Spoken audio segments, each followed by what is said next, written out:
ನಾನು ಬಾಣಲೆಗೆ ಎಣ್ಣೆ ಹಾಕೊಳ್ತಾ ಇದ್ದೇನೆ. ಎಣ್ಣೆ ಸ್ವಲ್ಪ ಜಾಸ್ತಿ ಹಾಕಿ, ಎಣ್ಣೆ ಹಾಕಿಬಿಟ್ಟು ಎಣ್ಣೆ ಕಾದಿದೆ. ಈಗ ಎಣ್ಣೆ ಕಾದಿದೆ. ನಾನು ಬೆಂಡೆಕಾಯಿಗಳನ್ನು ಹಾಕಿ ಈಗ ಫ್ರೈ ಮಾಡ್ತೇನೆ. ಎಲ್ಲ ಬೆಂಡೆಕಾಯಿ ಹಾಕ್ತಾ ಇದ್ದೇನೆ. ಇದನ್ನ ಈಗ ಚೆನ್ನಾಗಿ ಫ್ರೈ ಮಾಡೋಣ. ನೀರು ಕುದಿಸ್ಕೊಂಡು ಇಟ್ಕೊಂಡಿದ್ದೀನಿ. ಈಗ ಈ ನೀರನ್ನು ನಾನು ತಗೊಂಡು ಈ ಬೆಂಡೆಕಾಯಿಗೆ ಹಾಕ್ತೀನಿ. ಬೆಂಡೆಕಾಯಿ ಸ್ವಲ್ಪ ಬೇಯಬೇಕು. ಎಳೆದಿದೆ ಬೆಂಡೆಕಾಯಿ, ತುಂಬ ಎಳೆದಾಗಿದೆ ನೋಡಿ. ಅದು ಎಷ್ಟೊತ್ತು ಬೇಡ, ಬೇಗ ಬೆಂದ್ಬಿಡುತ್ತೆ. ಸ್ವಲ್ಪ ಬೇಯಿಸ್ಕೊಳ್ಬೇಕು ಇದನ್ನು. ಹೀಗೆ ಇದೇ ರೀತಿ ಕುದಿಯೋ ನೀರು ಹಾಕ್ಕೊಂಡು ಬೇಯಲಿಕ್ಕೆ ಇಡ್ತೀನಿ. ಒಗ್ಗರಣೆ ಹುರ್ಕೊಳ್ಳೋಣ. ನಾನು 1 ಚಮಚ ಎಣ್ಣೆ ಹಾಕ್ಕೊಂಡಿದ್ದೀನಿ. ಎಣ್ಣೆಗೆ ನಾನು 1 ರಿಂದ 1.5 ಒಣಮೆಣಸು. ನಾವು ಜಾಸ್ತಿ ಖಾರ ತಿನ್ನೋದಿಲ್ಲ, ಹೀಗಾಗಿ ನಾನು ಹಾಕೋದೇ ಕಡಿಮೆ, ಖಾರ ಕಡಿಮೆ ಹಾಕ್ತೀನಿ. ನೀವು ಖಾರ ಬೇಕು ಅಂದರೆ ಸ್ವಲ್ಪ ಖಾರ ಹಾಕ್ಕೊಳ್ಬೋದು, ಜಾಸ್ತಿ ಖಾರ ಹಾಕ್ಕೊಳ್ಬೋದು. ನಾನು ಒಟ್ಟಿಗೆ ಇದನ್ನೆಲ್ಲ ಹುರ್ಕೊಳ್ತೀನಿ. ಈಗ ಒಣಮೆಣಸು ಜೊತೆಗೆ ನಾನು ಇದು ನನ್ನ ಕೈ ಅಳತೆಯಲ್ಲಿ ಇದು ನೋಡ್ಕೊಳ್ಳಿ.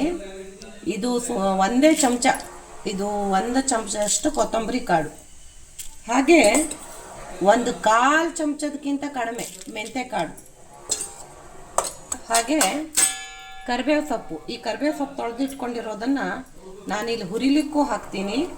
ಹಾಗೆ ಸ್ವಲ್ಪ ಇಲ್ಲಿ ಬೆಂಡೆಕಾಯಿ ಇದೆಯಲ್ಲ, ಈ ಬೆಂಡೆಕಾಯಿಗೂ ಹಾಕ್ತೀನಿ.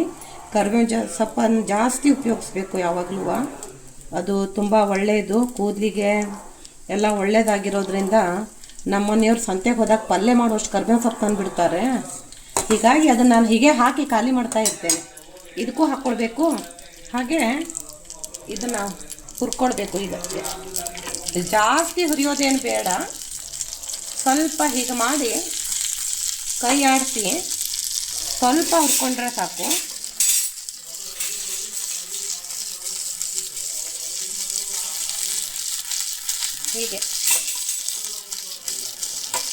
ಹೀಗೆ ಹುರ್ಕೊಂಡು ಈಗ ಇದಕ್ಕೆ ಒಂದು ಚಿಕ್ಕ ಲೋಟದಲ್ಲಿ, ಸಣ್ಣ ಲೋಟ ನಿಮ್ಗೆ ಕಾಣಿಸ್ತೇನೆ, ನಾನು ಕೊಬ್ಬರಿ ಹಾಕ್ತೇನೆ. ಇಲ್ಲಿ ನೋಡಿ, ಇದು ಕೊಬ್ಬರಿ ಗರಟೆ ಬಿಟ್ಟು ಬಂದುಬಿಟ್ಟಿದೆ. ಈ ಕೊಬ್ಬರಿನೇ ಹಾಕೋದು. ಈಗ ನಾನು ಇದರೊಳಗೆ ಅರ್ಧ ಹಾಕ್ತೇನೆ. ಇದನ್ನು ಪೀಸ್ ಮಾಡ್ಕೊಂಡು ಬಂದ್ಕೊಂಡು ಈ ಕೊಬ್ಬರಿ ಒಳಗೆ ಅರ್ಧ ಕೊಬ್ಬರಿ ಹಾಕಿ ಇದಾಗಲಿ ಸ್ವಲ್ಪವ, ಇದು ಕೊಬ್ಬರಿ ಜೊತೆಗೆ ಇದನ್ನು ಬೀಸ್ತೇನೆ. ಅಲ್ಲಿ ತನಕ ಬೆಂಡೆಕಾಯಿ ಬೆಂದಿರುತ್ತೆ. ಬೆಂಡೆಕಾಯಿ ಬೇಯೋ ತನಕ ಸ್ವಲ್ಪ ಉಪ್ಪು ಹಾಕ್ತೇನೆ. ಉಪ್ಪು ಸ್ವಲ್ಪನೇ ಹಾಕಬೇಕು. ಇದಕ್ಕೆ ಬೇಗ ಉಪ್ಪು ಸ್ವಲ್ಪನೇ ಹಾಕಿದರೂ ಜಾಸ್ತಿ ಇದಾಗ್ಬಿಡುತ್ತೆ. ಮತ್ತು 1 ಚಿಟಿಕೆ ಇದು ಹುಣಸೆಹಣ್ಣು ಹಾಕಬೇಕು.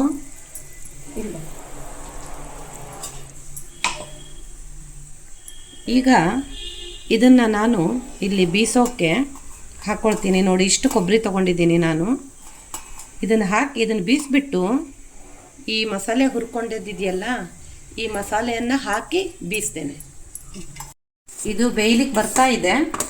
ಬೆಂಡೆಕಾಯಿ ಬೇಯ್ತಾ ಇದೆ, ಇನ್ನೂ ಪೂರ್ಣ ಬೆಂದಿಲ್ಲ. ಅಷ್ಟರೊಳಗೆ ಇದನ್ನು ನಾವು ಹಾಕಿಬಿಡಬೇಕು. ಮಸಾಲ ಬೀಸಿದ್ದು ಮೇಲಿಂದ ಚಿಟಿಕೆ ಅರಿಶಿನ ಹಾಕಿದ್ದೀನಿ. ಇದು ಪೂರ್ಣ ಮಸಾಲ ಹಾಕಿ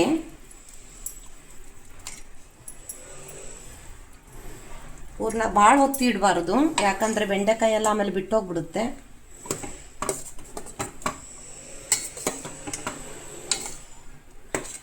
ಇದೊಂದು 3 ನಿಮಿಷ ಇದನ್ನು ಚೆನ್ನಾಗಿ ಕುದಿಸ್ಬೇಕು. ಈಗ ಅದು ಸ್ವಲ್ಪ ದಪ್ಪ ಆಗುತ್ತೆ 3 ನಿಮಿಷ ಕುದಿಸಿದ್ರೆ.